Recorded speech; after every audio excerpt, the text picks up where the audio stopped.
Lorsque nous commençons la marche avec Dieu, nous avons une sanctification du parvis. Quand on grandit, une sanctification du lieu saint. Et quand vraiment on mûrit, du lieu très saint. Quand tu es bébé spirituel, tu te contentes seulement de ne pas faire les choses. Tu peux avoir des sales pensées, des pensées impures, des désirs impurs. Et tant que tu ne fais pas, tu trouves que tu crains Dieu. Et quand tu commences à grandir, tu n'es plus que dans les actions. Tu te sanctifies aussi dans la pensée. Même si tu n'as pas fait, si tu penses mal, tu te condamnes. Parce que toi, tu n'es plus dans la dimension du parvis, le corps. Tu es maintenant dans la dimension de l'âme, le lieu saint. Mais quand tu grandis encore, tu quittes la dimension seulement du corps, la dimension des pensées. Tu entres dans la dimension de la motivation, de l'adoration. C'est dire quoi? Tu ne permets à rien de prendre la place de Dieu, même si cette chose est bonne. Tu atteins un niveau où dans tout ce que tu fais, tout ce que tu penses, ça doit être une adoration parce que tu es dans la dimension de l'esprit, là où il y a l'adoration, le lieu très saint. Quel est ton niveau de sainteté? Il y a des choses avec lesquelles tu pouvais lutter quand tu étais bébé spirituel. On comprend. Avec des questions. Est-ce que cette musique est mauvaise? Est-ce que s'enivrer c'est mauvais? Est-ce que porter une mini c'est mauvais?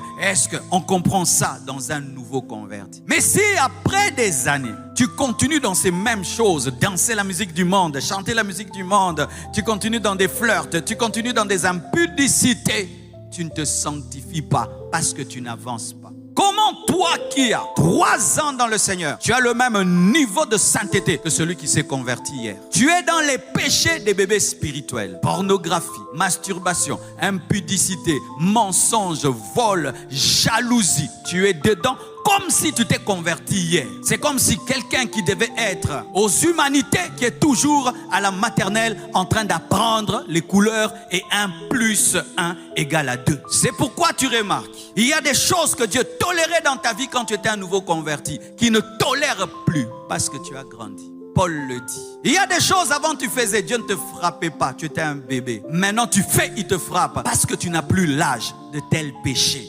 Oui. Tu n'as plus l'âge de tel péché. Tu n'as plus l'âge de telle faiblesse.